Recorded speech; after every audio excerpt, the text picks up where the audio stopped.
एकता के लिए। चलो एक क्वेश्चन और बताओ, कल हमारा एक त्योहार था हिंदू धर्म, कौन सा?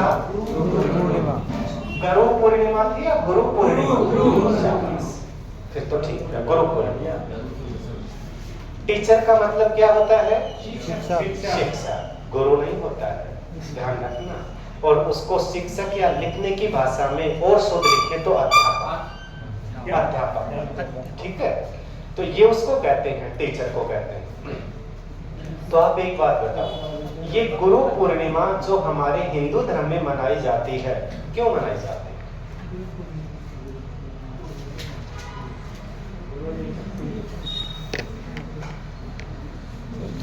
बताओ। भगवान बुद्ध को जो ज्ञान प्राप्त हुआ था ना, वो वैशाख की पूर्णिमा को हुआ था, जबकि ये आषाढ़ की पूर्णिमा थी। उसको कहते हैं, वैशाख की पूर्णिमा का नाम है बुद्ध पूर्णिमा, इस पूर्णिमा का नाम है गुरु पूर्णिमा। और इसका दूसरा नाम अगर आप बता दो तो आंसर आ गया। गुरु पूर्णिमा का दूसरा नाम क्या है बता दो। अगर दूसरा नाम जैसे आप लोगे ना, तो उस नाम के ऊपर आ जाओगे जिसके लिए हम इसको मनाते हैं, और उसी के नाम पर इसका दूसरा नाम। तो चलो एक चीज बताओ, पहले सृष्टि के अंदर दो प्रजातियां थी। दो प्रजातियों में एक प्रजाति देवताओं की और दूसरी राक्षसों की। ध्यान रखना, पहले मानव नहीं थे तब राक्षस और देव दो थे। इस सृष्टि के अंदर दो व्यक्ति जिनको गुरु का पद दिया जाना था। अब एक व्यक्ति था आज वाला और एक था कल वाला। कल कौन सा वार था? बृहस्पति वार। और आज क्या है? शुक्रवार है ना, कोई शंका नहीं। एक गुरु का नाम था आचार्य बृहस्पति और एक का नाम था आचार्य शुक्राचार्य। नाम था। अब आचार्य बृहस्पति को गुरु पद दे दिया देवताओं का, तो वो सभी देवताओं की क्या बन गई? गुरु। अब बचे कौन? शुक्राचार्य। तो अब उनको कौन सा पद लेना है? राक्षसों के गुरु का पद। तो राक्षसों के गुरु हैं वो कौन है? शुक्राचार्य। ठीक है, ये सृष्टि की शुरुआत से दो गुरु हैं। अब हम नाम ले रहे हैं गुरु पूर्णिमा का, तो गुरु तो कितने हो गए? दो। तो एक बात बताओ, हमारा गुरु कौन है? हम मानव है ना, तो बताओ। देवता ही हमारे। हमारा गुरु शुक्राचार्य ही है, क्योंकि हम मानव कम, देवता कम और राक्षस ज्यादा है। ठीक है, हाँ। मैं वैसे सामान्य भाषा में बता रहा हूँ, इतना सीरियस मत हो जाओ कि हाँ हमारे शुक्राचार्य राक्षसों के गुरु और हमारे गुरु कैसे हैं।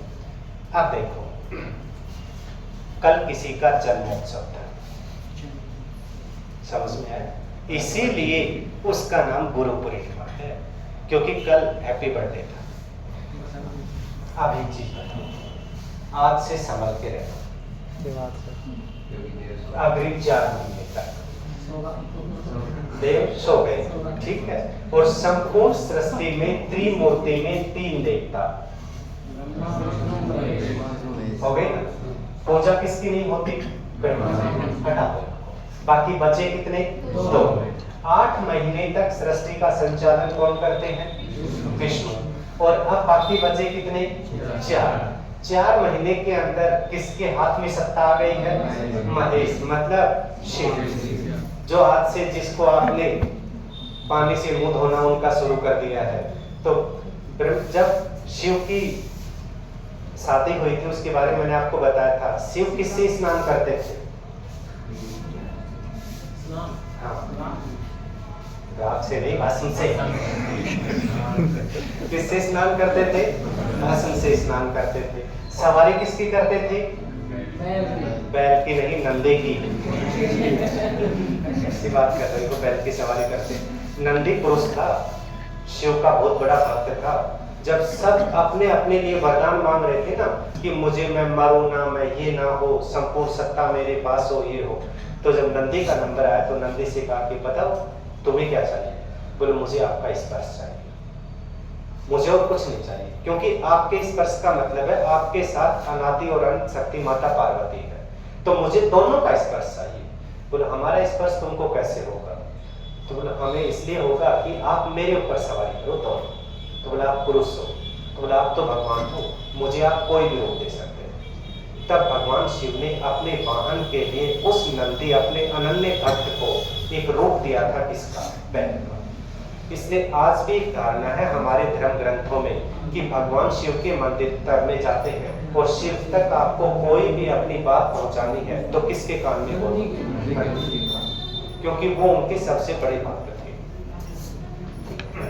अब देखो, संपूर्ण सृष्टि के जन्मदाता, रचयिता, संपूर्ण सृष्टि के पालन करता महेश शिव के हाथ में है। तो अब संहारक के हाथ में कोई क्षमता है तो ये ध्यान रखना, कहीं बख्शे नहीं जाओगे। अब दूसरा देखो, कृष्ण द्वापर ऋषि, और कृष्ण द्वापर ऋषि का नाम था वेद व्यास। ध्यान रखना, जिन्होंने वेदों का संकलन किया था, और कल उसी गुरु का जन्मोत्सव था। इसलिए कल वाली पूर्णिमा को अगर एक बार कैलेंडर पर पढ़ लेते ना तो इतनी नौबत नहीं आती कि बताना पड़े। उसका नाम है व्यास पूर्णिमा। क्या नाम है? और व्यास पूर्णिमा को ही क्या कहते हैं? गुरु पूर्णिमा। और कल उनका जन्मदिन था। इसलिए जब भी रामायण के रचयिता वाल्मीकि थे, और रामायण का जब आप अखंड पाठ करवाओगे 24 घंटे 48 घंटे, तो वहां पर वाल्मीकि जी का कोई स्थान नहीं होता है। ध्यान रखना, किसकी गति होती है? व्यास। अब एक चीज और बता दो बस, सीधा सा फिर आगे बढ़ना। गुरु शब्द का अर्थ क्या होता है? गुरु, गुरु का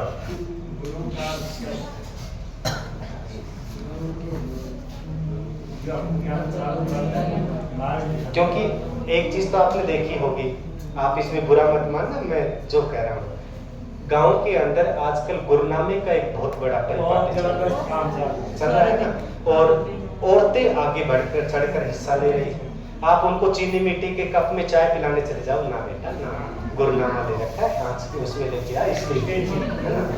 आप देखिए वो पता है क्या कहती है, भजन गाती है अक्सर एक, मैं मेरे गरु को, गुरु नहीं बोलती है वो, क्या बोलती है? गरु को साबुन से मल मल के नहलाऊं। गरु का मतलब होता है राधा, तो वो किसको नहलाते हैं?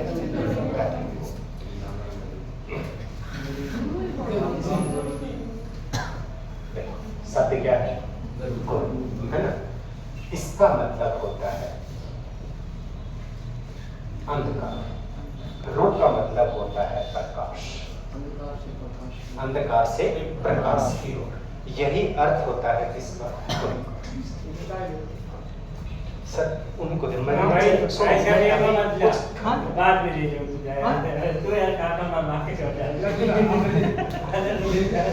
सर के द्वारा कौन चीज छुटवा दे अपना नहीं सर, मैं सुनो एक मिनट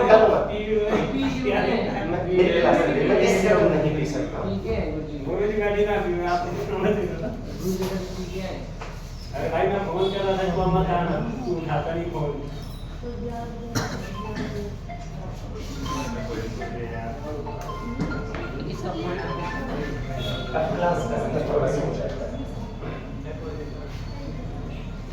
अब देखो, जो कल आप टॉपिक पढ़ रहे थे बेटा, चाय में बिस्किट हो के खा रहा है,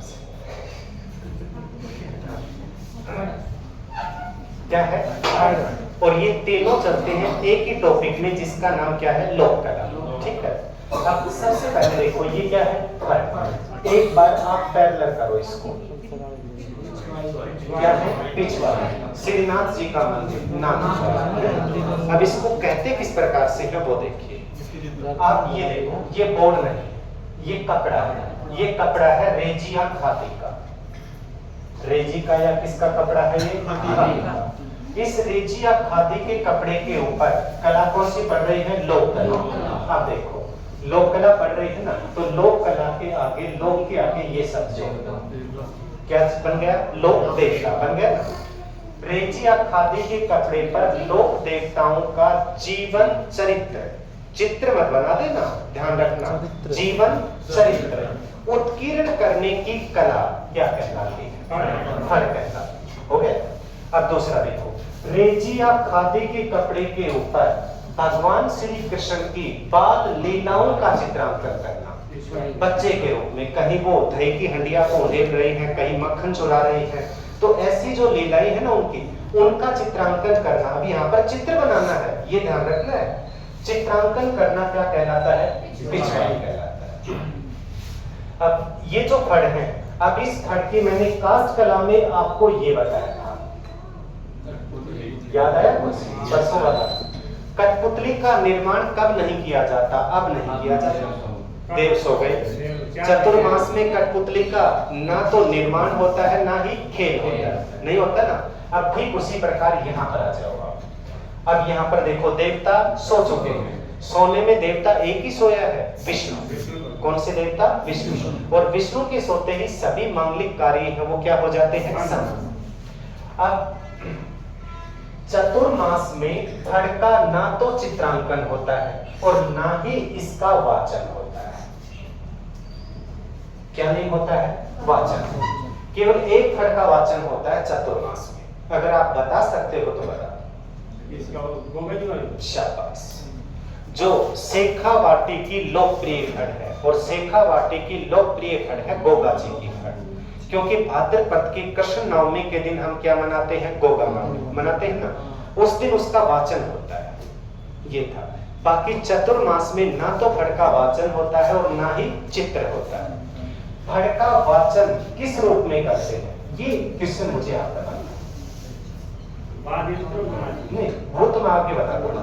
किस रूप में करते हैं, क्यों करते हैं हम फड़ का वाचन? उसे पर्चा कहते हैं।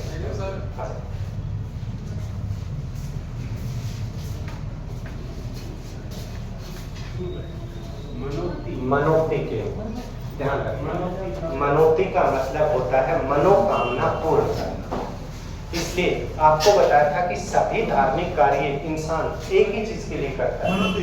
हाँ, किसके लिए? मनोक्ति के लिए, मनोकामना को पूरा करने के लिए। अब ये जो फड़ है, इन फड़ में चित्र जो बनाने वाला है, चित्र जो बनाने वाला होता है ना, तो सामान्य को तो हम कहते हैं चित्रकार, कहते हैं ना। लेकिन जिसने फड़ का चित्र बना दिया उसको चित्रकार नहीं कहा जाएगा। और फड़ का चित्र बनाने वाले व्यक्ति का नाम होगा चितेरा। क्या कहेंगे उसको? चितेरा। और अगर महिला ने फड़ का चित्रांकन कर दिया तो उसका नाम होगा चितेरी। तो चित्रांकन करने वाले को क्या कहते हैं? चितेरा अथवा चितेरी। हमारे पूरे राजस्थान के अंदर एक ही है स्थान जहां पर फड़ का चित्रांकन होता है, और वो चित्रांकन करने का स्थान है शाहपुरा, और शाहपुरा है भीलवाड़ा। अब देखिए, फड़ का चित्रांकन केवल कहां पर होता है? शाहपुरा में। और शाहपुरा के अंदर फड़ का चित्रांकन, चुप हो जा इनको क्योंकि चुप हो जाए, और सब कुछ ठीक है, ये इनका अधिकार है, ये चुप नहीं रह सकते। ये शाहपुरा का एक परिवार है, और एक परिवार है, उस परिवार का नाम कौन सा परिवार है? जोशी परिवार। तो फड़ का चित्रांकन शाहपुरा का कौन सा परिवार करता है? जोशी परिवार करता है। अब दूसरा देखो, यहीं से फिर आ जाओ। जब कठपुतली लकड़ी की बनती है और नचाने के लायक ना हो तो अंतिम समय में क्या करते हैं? बहते जल में विसर्जित करते हैं ना। अब यहाँ पर देखिए, कपड़ा किसका है? हाथी का, है ना। आप एक चीज हमेशा ध्यान रखना, टेरिकोट का जो कपड़ा होता है जिसमें सिल्क मिक्स होता है वो लंबे समय तक चलता है, लेकिन जो प्योर कॉटन का कपड़ा होता है, सूती वस्त्र होता है, उसमें कीड़ा भी बहुत जल्दी लगता है। उसको आप क्या करके रख दो, 1-2 साल में वहीं ऐसे क्या होता है? कट जाता है, तो इसलिए वो जल्दी फट जाएगा। अब जल्दी फटेगा तो फड़ किसके ऊपर है? खादी के कपड़े पर, तो फटेगी। फटी हुई फड़ को कभी रखा नहीं जाता है, और फटी हुई फड़ को लेकर जाते हैं पुष्कर। कहाँ लेकर जाते हैं? और पुष्कर ले जाकर फड़ का विसर्जन कर देते हैं, और जिसे कहा जाता है फड़ ठंडी करना। क्या कहते हैं उसको? फड़ ठंडी करना। फड़ का क्या होता है? वाचन। वाचन का मतलब उसको गाने वाला होता है ना, और गाने वाला जो होता है उसका नाम ये होता है। अब देखो, जब फड़ फट जाए तो भोपे उसको पुष्कर में ले जाकर क्या कर देते हैं, विसर्जित। और विसर्जित करने के बाद वो सभी करते हैं सवामन। तो फट का विसर्जन करने के बाद भोपों के द्वारा क्या की जाती है, सवामन की जाती है। ये तो फट के बारे में थी सामान्य जानकारी। अब दूसरा देखो,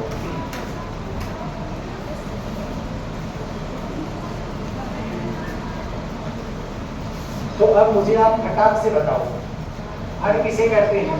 कपड़े में बनाई गई रेजी अथवा खाद। मुझे थोड़ा बताओ, इसमें चित्रण होता है ना? रेजी अथवा खादी के कपड़े पर लोक देवताओं का जीवन चरित्र उत्कीर्ण करना क्या कहलाता है, फट। फट का वाचन कब नहीं होता, चतुर्मास। कितने मास में, चतुर्मास। क्या हाँ बताओ।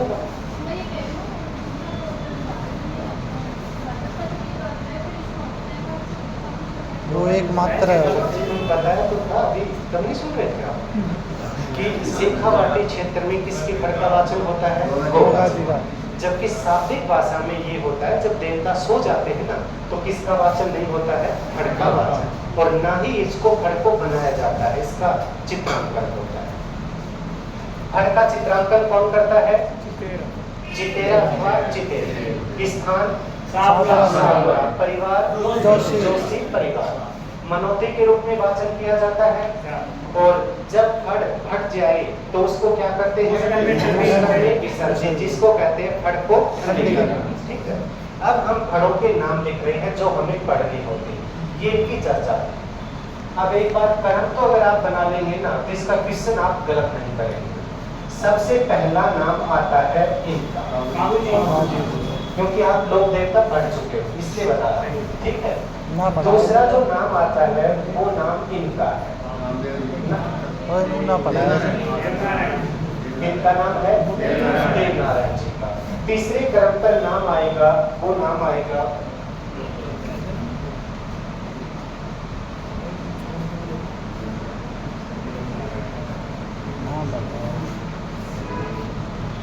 रामदेव जी। कौन सी है, चौथे नंबर पर नाम आएगा इनका रामदल्ला। रामदल्ला का दूसरा नाम है कृष्णदल्ला। क्या नाम है, कृष्णदल्ला। ठीक है, इसके बाद देखो ये सभी तो लोक देवता है ना। अब इस क्रम के अंदर पांचवें नंबर पर देवताओं से राक्षस कहीं कम नहीं, ये चीज ध्यान रखना। शिव को भी डर के भागना पड़ा था भस्मासुर से। वो तो विष्णु भगवान आए ना स्त्री का रूप लेकर और भस्मासुर किसी से भाषण होना। हाँ, आप देखिए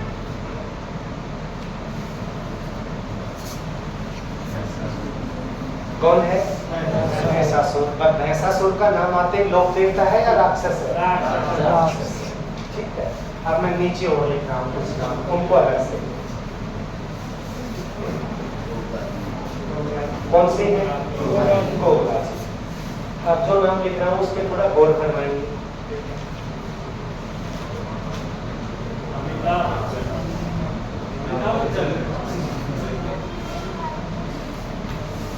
नाम पढ़ो एक बार। अमिताभ बच्चन। क्या है ये, एक नायक। क्या है, नायक, जो फिल्मों के अंदर अभिनय करते हैं। और अभिनय करने वाले मात्र एक नायक, लेकिन इनको नायक नहीं कह सकते, महानायक। क्या कहते हैं, महानायक कहते हैं ना। इनकी फल बन गई है, इनकी फल। हाँ, जब फल पढ़ ही रही है मैंने वही नाम लिखे जिनकी क्या है, फल है। नाम से तो मैं यहाँ रंजन जी का नाम नहीं लिख सकता। आप देखो यही से शुरू हो जाओ एक बार। किसकी फल है, सबसे पहला प्रश्न देखो, संपूर्ण राजस्थान की सबसे लोकप्रिय फल। तो संपूर्ण राजस्थान की सबसे लोकप्रिय फल, इस शब्द को साथ जोड़ के रखना क्योंकि ये लोकप्रिय शब्द आगे हो रहेगा बार बार। कौन सी फल हो गई, फागुनी हो गई ना। दूसरा कौन सी फल है, संपूर्ण राजस्थान की सबसे प्राचीन। पहला नाम देखो, सबसे प्राचीन, दूसरा सबसे लंबी, तीसरा सबसे छोटी। इसको हाँ, तीनों सबसे प्राचीन, सबसे लंबी, सबसे छोटी, और किसकी है? रेखा। हो गया। अब इससे अगली वाली स्टेप पर आ जाए। यहाँ पर अगर आप चलते हो, कौन सा पंथ है? कामड़ पंथ के भोपों द्वारा उच्चारित की जाने वाली फड़ हो गया, क्योंकि रामदेव जी के द्वारा शुरू किया गया था। कौन सा था? यहाँ पर आप लिख सकते हैं पूजन भोपों के द्वारा उच्चारित फड़, और यहाँ पर आप लिख सकते हैं नायक भोपों के द्वारा उच्चारित फड़ कौन सी है? व्यापारी अंतर नहीं, नायक और व्यापारी। रायका जाति के तो ये इष्ट है, ठीक है। और रायका जाति के इष्ट क्यों? वो देखिए, रायका जाति मतलब रैबारी, रैबारी पालती है ऊँट। क्या पालती है? ऊँट, ठीक है। हलोदी गांव जोधपुर में पैदा होने वाले कौन थे? बाबूजी। लक्ष्मण का अवतार किसको कहते हैं? बाबूजी। बाबूजी को। पिता धांधल जी, माता कमला देवी, ठीक है। अब कमला देवी थी कौन? बताओ।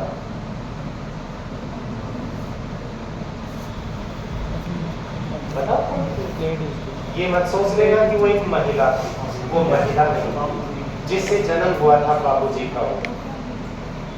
मारवाड़ रियासत के धांधल जी एक बार किंवदंतियों के अनुसार अपनी रियासत से बाहर निकले। जैसे वो बाहर निकले घोड़े पर बैठकर, तो उसके सामने एक अद्भुत सुंदर घोड़ी आ गई। अब धांधल जी ने सोचा कि मैं घोड़ी को पकड़ लूं, इसलिए घोड़ी के पीछे लगा दिया अपना घोड़ा। अब घोड़ी दौड़ती गई, मारवाड़ रियासत से बाहर चली गई। धांधल जी को कुछ नहीं पता था, बस उसका टारगेट किस पर था? घोड़ी पर। अब आगे जंगल में गई, जंगल में जाते ही पेड़ों के झुरमुट में घोड़ी ओझल हो गई। तो धांधल जी अपने घोड़े को लेकर खड़े हो गए, क्योंकि वो कौन सी दिशा में जाए यही पता नहीं था। तभी जैसे धांधल जी इसी सोच विचार में थे, उसी घने जंगल के अंदर से एक सुंदर स्त्री आई झाड़ियों से बाहर। अब जैसे स्त्री आई तो धांधल जी तो तुरंत घोड़े से नीचे, घोड़े को कर दिया पीछे, आप आ गया। और उस महिला का नाम था कमला। क्या नाम था? कमला। जंगल में ही शादी का प्रस्ताव रख दिया कि मैं आपसे क्या करना चाहता हूँ? शादी। तो शादी करने के लिए आई थी, तो उसने उस प्रस्ताव को कर दिया स्वीकार। लेकिन उसने शर्त लगा दी, और शर्त उसने ये लगाई कि शादी करने के लिए मैं तैयार हूँ, लेकिन मेरी अगर एक शर्त को तुम पूरा कर सकते हो तो बता देना। बोले मैं आपकी शर्त को पूरा करूँगा। तो बोले सामान्य शर्त है, मेरी कोई बड़ी शर्त नहीं है। जब भी आप मेरे कक्ष में आओ, कमरे में आओ जिसमें मैं रह रही हूँ, तो कभी भी मेरे कमरे में सीधे मत आओ, हमेशा मेरे कमरे का दरवाजा खटखटा कर यहाँ, कि मुझे ये पता चल जाए कि आप आ रहे हैं। तो ठीक, शर्त पूरी हो गई। शर्त पूरी हो रही थी, जन्म हो गया किसका? बाबूजी का, ठीक है। एक दिन धांधल जी किसी टेंशन में, अब आदमी जब टेंशन में होता है तो शर्तों को क्या करता है? भूल जाता है। और एक नॉर्मल सी शर्त थी उसके लिए तो, कि भाई मुझे तो खटखटाते को जाना है। अब उसने तो सीधा दरवाजा खोला, कक्ष में घुस गया। हक्का बक्का है, हक्का बक्का इसलिए रह गया कि जिस बेड के ऊपर वो रोज सोता है, उस बेड पे एक शेरनी है, और शेरनी का दूध पी रहा है उसका बच्चा खड़ा होकर। अब वो तो सब में भी आ गया कि औरत के साथ शादी की थी या शेरनी के साथ, मतलब इतने दिन से तू खतरे में रह रहा ये। अब जैसे ही धांधल जी सामने आए, वो अपने वास्तविक रूप में, दूसरे रूप में आ गए, स्त्री के रूप में। तो उसने कहा कि आपने मेरे बेटे का जीवन अधूरा कर दिया। मैं शेरनी का दूध पिलाकर इसको बड़ा करना चाहती थी, जो मेरा वास्तविक रूप है, और उसी रूप में, लेकिन आपने मेरे बच्चे का जीवन था वो समाप्ति कर दिया। इतना बोलकर वो समाप्त हो गई, मर गई। और फिर पालन पोषण देवल चारणी के द्वारा किसका किया गया था? बाबूजी। देवल चारणी को इन्होंने एक वादा किया था कि जब भी आपके ऊपर कोई आपत्ति आएगी तो उस आपत्ति का लिए मैं खड़ा हूं। अब ये शादी हो रही थी, इनकी शादी हो रही थी, तो जब चौथा पेरा ही पूरा कर पा रहे थे, पूरा भी नहीं किया था, ठीक है, तभी देवल चारणी की गायों को इन्हीं का बहनोई जींदराव खींची थी, लेकर जा रहे थे। देवल चारणी ने अपना संदेशा भिजवा दिया किसके पास? क्योंकि ये तो वचनबद्ध थे, और वचनबद्ध ये थे कि आपके ऊपर जो संकट आएगा उस संकट को मेरे से गुजरना पड़ेगा। अब अपने ही बहनोई जींदराव खींची से युद्ध करने के लिए देवल चारणी की घोड़ी पर सवार होकर चलती है, और देवल चारणी की उस घोड़ी का नाम था केसरकाली। ठीक है। जोधपुर में गांव है, जिस गांव का नाम है देचो गांव। देचो गांव के अंदर देवल चारणी की गायों की रक्षा करते हुए जींदराव खींची से युद्ध किया और अपने प्राणों की आहुति दी। ठीक है। अब ध्यान देना, गायों के मुक्तिदाता कौन कहलाए? बाबूजी। लेकिन ध्यान देना, ऊंटों के लोक नेता है। अब वो किस लिए है वो ध्यान देना है, क्योंकि इन्होंने अपने प्राण गंवाए किसके लिए? गायों के गंवाए थे ना। फिर इसको ऊंटों का लोक देवता क्यों कहते हैं, उस शब्द पर ध्यान देना। मारवाड़, और मारवाड़ के अंदर सबसे पहले ऊंट लेकर आए थे कौन?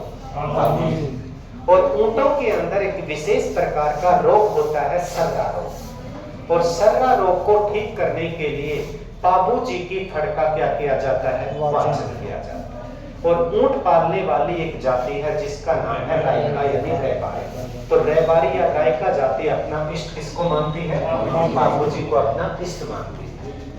अब घोड़ी का नाम क्या है? अभी आपको बताया, केसरकाली इनकी घोड़ी का नाम है। इसके फड़ के मुख पृष्ठ के ऊपर किसका चित्रांकन किया जाता है?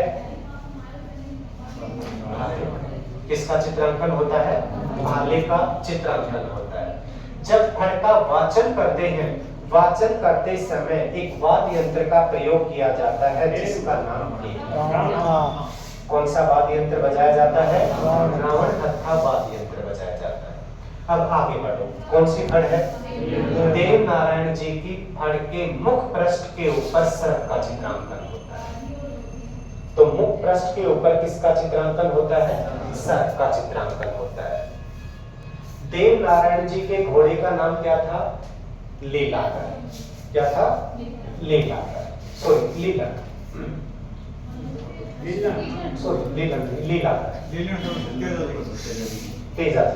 क्या नाम था? लीला। ठीक है। अब ये जो देव नारायण जी हैं, देव नारायण जी की फड़ का वाचन करते समय जो वाद्य यंत्र बजाते हैं वो कौन सा है? जंत्र। वाद्य यंत्र बजाया जाता है। आगे देखो कौन सा है? कौन से भोपों के द्वारा? कंवर पद के भोपों के द्वारा उच्चारित है। और रामदेव जी की फड़ का सबसे प्रमुख आकर्षण ये है, कौन सा नृत्य है? तेरह ताली। कांवड़ पंथ की शुरुआत चूरू से की थी इन्होंने। अब तेरह ताली जो नृत्य है, अब एक बार नृत्य को छोड़ दो और ताली सबको छोड़ो। पहला 13 संख्या है ना, कितनी है? 13। 13 ताली नृत्य की प्रमुख नृत्यांगना है मांड गायिका मांगी बाई। बिल्कुल, मांड गायिका मांगी बाई राजस्थान में सर्वश्रेष्ठ सेनाई वादक है। मांगलिक अवसर के ऊपर क्या बजाई जाती है? सेनाई। तो सर्वश्रेष्ठ सेनाई वादक कौन है? मांड गायिका मांगी बाई। और उसका संबंध कौन से नृत्य से है? 13 ताली। संख्या कितनी? 13 है। इसमें इसका प्रयोग होता है कितने? 13। 9 + 2 + 2 कितने हो गए? 13। दायां जो पैर होता है यहां से लेकर और यहां तक, ठीक है, 9 मंजीरे। कितने हो गए? 9। हाथ कितने हैं? 2। एक मंजीरा इस कोने के ऊपर, एक मंजीरा इस कोने पर, ठीक है। एक मंजीरा यहाँ पर, एक मंजीरा यहाँ पर, इसलिए 4 मंजीरे तो दोनों हाथों पर हो गए और 9 मंजीरे दाएं पैर के ऊपर। और ये बैठकर पैर को हिलाते हुए घूमते हुए नृत्य किया जाता है। और वो नृत्य किसका आकर्षण है? रामदेव जी की फड़ का आकर्षण। आगे बढ़ो एक बार, कौन सा है? रामलला। रामदल्ला की फड़ हाड़ौती क्षेत्र की सबसे लोकप्रिय फड़। ध्यान देना, संपूर्ण राजस्थान की सबसे लोकप्रिय और हाड़ौती की सबसे लोकप्रिय रामदल्ला की फड़। हो गया। दूसरा देखो, आप नीचे आओ। संपूर्ण फड़ का वाचन किसका? संपूर्ण फड़ रामदल्ला की फड़ का वाचन चर चराचर रूप में किया जाता है। किस रूप में किया जाता है? चर चराचर। तो चरचरे कब है? जब चरचरे, हाँ सर ये भी लोग देवता है रामदल्ला। और क्या तू दल्ला का नाम शुरू से उसको कर दिया है। क्या कोई दिया था क्या तो दल्ला का नाम शुरू उसको कर दिया।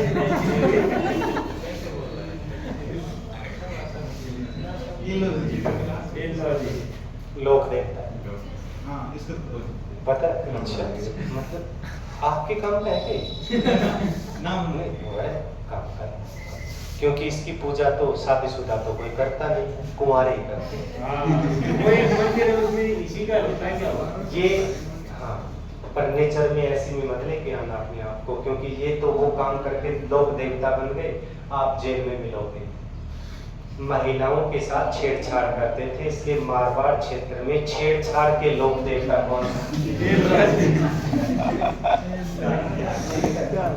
दूसरा, इसकी पूजा कंवारे लड़के और कंवारी लड़कियां दोनों करते हैं। किसकी पूजा करते हैं?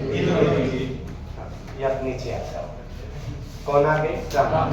अब देखो, चर चराचर। चर चराचर का मतलब होता है संपूर्ण फड़ का वाचन नहीं होता, मैंने ये पहले बताया। चर चराचर रूप में जीवन की जो केवल महत्वपूर्ण घटनाएं हैं उन्हीं का वाचन होता है, ना कि पूरी फड़ का वाचन। इसलिए कहा जाता है चर चराचर।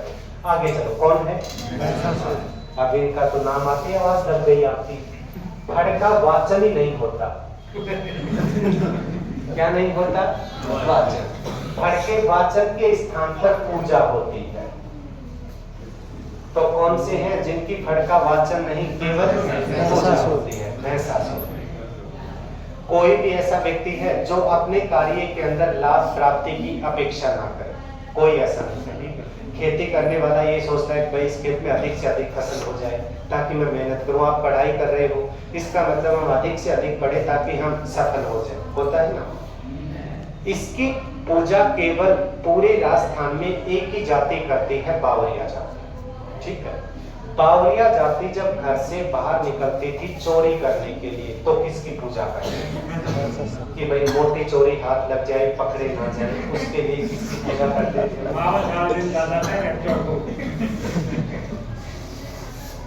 अब इससे आ गया कौन है? रुक जा। गोगा। सॉरी, यहाँ पर बताया ये भी रावण था। कौन सा है? रावण।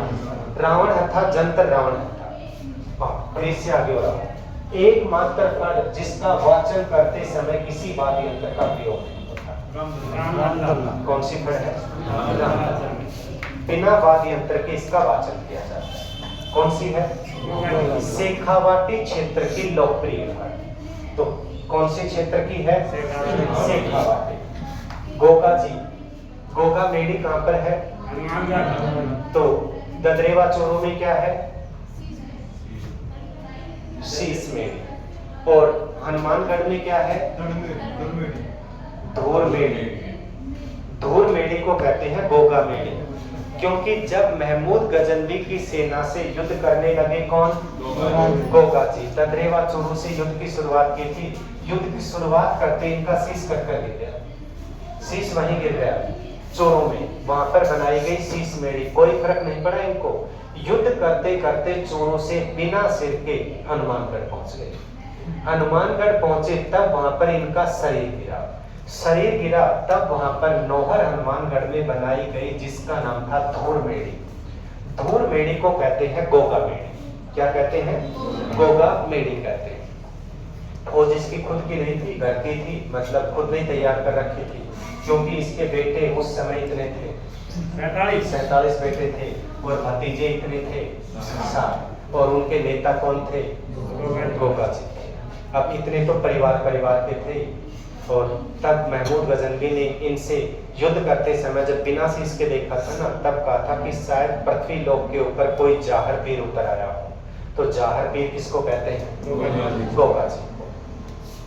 इनकी जो गोगा बेड़ी है उसका निर्माण करवाने वाले थे फिरोज शाह तुगलक। जहां के मतलब जिंदा की जाहर पीर का मतलब होता है इस्लाम धर्म में पीर होते हैं जो मरकर बनते हैं, ठीक है। और मरा हुआ जो पीर है जिसके पास अथाह ताकत है, जैसे वो साक्षात पृथ्वी लोक के ऊपर प्रकट हो गया, इसलिए नाम दिया था। एकमात्र ऐसे लोक देवता है जिनकी आप ध्यान देना 11 महीने तक मुसलमान पूजा करते हैं। इनके मंदिर में 11 महीने तक जो पुजारी होता है वो मुस्लिम होता है, और 1 महीने हिंदू पुजारी, केवल भाद्रपद माह में। ये ध्यान रखना। इनकी समाधि के ऊपर हिंदुओं का कोई शब्द नहीं है, मुसलमानों का सबसे पवित्र शब्द लिखा हुआ है बिस्मिल्लाह। तो बिस्मिल्लाह इनकी समाधि पर है। गोगा जी का जो गोगा बेड़ी है वो हिंदू स्थापत्य शैली पर आधारित नहीं है, मुस्लिम स्थापत्य शैली पर है। एकमात्र ऐसा समाधि स्थल जो मकबरे नुमा है, और मकबरे नुमा समाधि स्थल यानी गोगा बेड़ी किसकी है? गोगा जी। गोगा जी की फड़ का वाचन करते समय एक वाद्य यंत्र बजाया जाता है, डैरू। क्या बजाया जाता है? अब ध्यान देना, डमरू देखा है? एक हाथ से पकड़कर बजाते हैं ऐसे, और आकार इस प्रकार से आकार होता है उसका, यहाँ दिखता रहता है तो इसको बड़ा कर दो। बड़ा करोगे तो एक हाथ में नहीं आएगा, फिर दोनों हाथों से उठाओगे और दोनों हाथों से उठाकर डमरू की तरह हिलाओगे। उस वाद्य यंत्र का नाम क्या है? डैरू। कैसा वाद्य यंत्र है?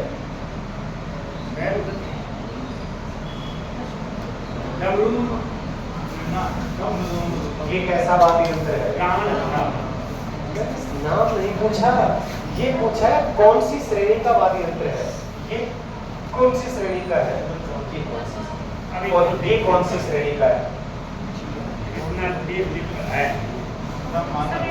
लोग देखता पढ़ती है तो उनके अंदर तो साथ साथ पढ़ाए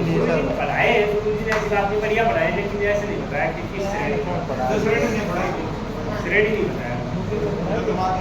कितनी श्रेणी? 4। ठीक है, 4 श्रेणियों में एक श्रेणी का नाम होता है क्या नाम? एक श्रेणी का नाम होता है ये अवनत। कौन सी है? अवनत। श्रेणी का नाम ये होता है सुशील, और श्रेणी का नाम ये होता है। तो टोटल कितनी श्रेणियां हैं? 4। अब 4 श्रेणियों में देखो, तत् ऐसे वाद्य यंत्र जिसके ऊपर तार लगे हुए होते हैं वो क्या कहलाते हैं? तत्। ठीक है। दूसरा देखो कौन सा है? अवनत। एक तरफ या दोनों तरफ चमड़े से मड़े हुए क्या होते हैं? अब देखो दोनों तरफ क्या होता है? चमड़ा। तो कौन सी श्रेणी में? अवनत। रावण हत्था के ऊपर कितने तार होते हैं? जंतर के ऊपर कितने तार होते हैं? 5 से 6। अब कौन सी श्रेणी में आ गया? ठीक है। एक चीज ध्यान रखना, पढ़ाऊंगा तब फिर से बता दूंगा, तार कभी भी धातु के नहीं होते। कहीं आप धातु का नाम आ जाए, पीतल, तांबा, कांसा, और आप लगा दें। तार हमेशा बनाए जाते हैं घोड़े की पूंछ के बाल के। घोड़े की पूंछ नहीं होती है, देखिए उसके बाल भी होते हैं, और घोड़े की पूंछ के बालों के क्या बनाए जाते हैं? तार। दूसरा, बकरा देखा है? बकरा, हाँ, बकरे को मारा जाता है, मार के उसकी चमड़ी बाहर कर दी जाती है। चमड़ी बाहर करके उसकी आंतें प्राप्त होंगी, उन आंतों को काट कर बाहर निकालते हैं और उन आंतों के तार बनाते हैं। तो बकरे की आंत के और घोड़े की पूंछ के बालों के तार होते हैं। क्या है? इसको तो बता दो। हाँ, किससे? मुंह से क्या करते हैं? तो सामान्य ध्यान देना, मुंह लेकर जिनको बजाया जाता है वो क्या होते हैं? सुसे। और धातु से बने हुए होते हैं उनको क्या कहते हैं? धातु से निर्मित एक वाद्य यंत्र ये बता दो।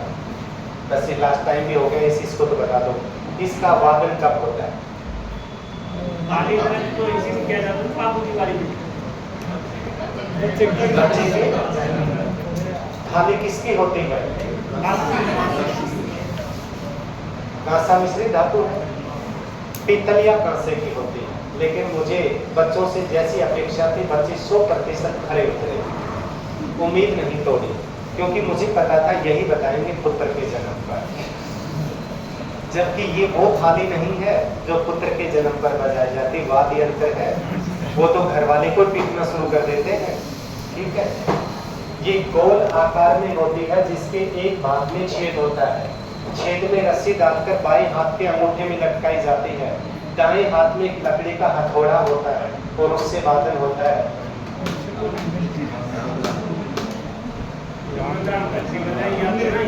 मंदिर में बजाई जाती है, और मंदिर में जब आप थाली की आवाज सुनोगे, आप 1 मिनट वहां पर खड़े हो जाओ, अपने आप कॉन्सेंट्रेट हो जाओगे उसकी ध्वनि से। मनुष्य का हृदय 2 अवस्थाओं में धड़कता है, जब ब्लड को पंप करता है तो तेज आवाज आती है ला, और जब वापस बंद होता है तो डवा आता है, और वो धीरे होता है। ठीक उसी गति के अनुसार हृदय की गति के अनुसार वादन किसका होता है? थाली का। और मंदिर में प्रयुक्त एक ताल वाद्य यंत्र है थाली, वो नहीं पीटना शुरू करता। वो लकड़ी हमारी